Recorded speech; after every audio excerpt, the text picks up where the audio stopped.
All right. It's not just earnings on our radar next week. The Fed delivers this decision on interest rates on Wednesday, the second under Kevin Warsh. The recent rise in oil prices and Treasury yields certain to weigh on the central bank. Let's bring in market forecaster Jim Bianco of Bianco Research. Jim, thank you for joining us. So what is the forecast here? If I'm looking at the CME FedWatch tool, 62% of a pause, 62% of a chance of a pause, I should say, 38% chance of a hike. I think that is an extraordinary number, 38% chance of a hike, because we're 3 trading days away from the Fed meeting. Normally, before Warsh, that number would either be 0 to 2% or 98 to 100%. And the fact that it is 38% tells you that there's tremendous uncertainty about what he's going to do. This is the Warsh Fed not offering any forward guidance. There is no leak to a media personality to tell us, well, the Fed's going to do this or that. So we're left guessing as to where the Fed's going to go.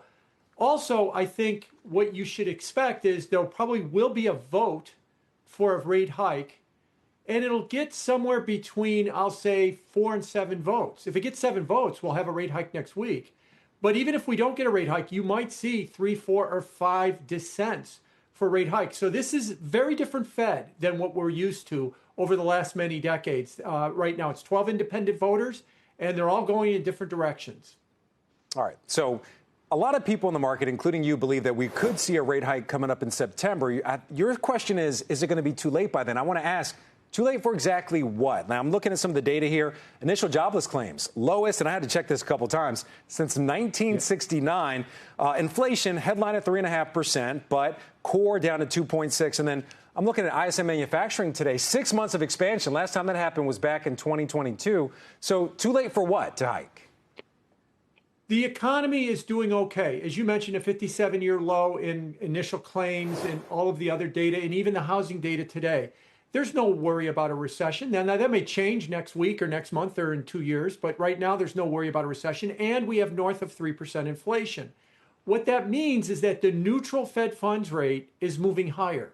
If the Fed sits tight, they're easing.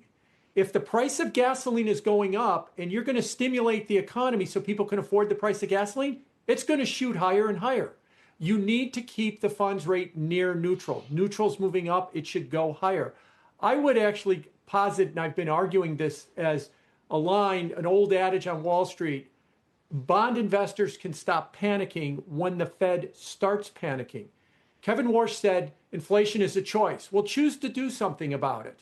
And if you hike rates maybe as early as next week, the long end of the yield curve, bond yields might calm down. If you keep arguing, no, we shouldn't do it, or we should wait and wait and wait, it could be like 2022. They waited way too long before they started raising rates. Bond investors lost confidence, and rates went soaring at that point.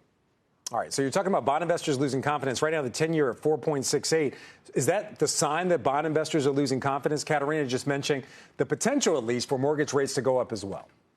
Yeah, well, 4.68, the highest it's been in the second term of Trump, if you want to use that metric, was yesterday at 4.71. So we're at a 20-month high in yields. We're not that far on the 30-year, just a handful of basis points away from a 19-year high in yields. So those yields have been creeping higher with the expectations of higher inflation driven by higher gasoline prices because of what's happening in the Middle East.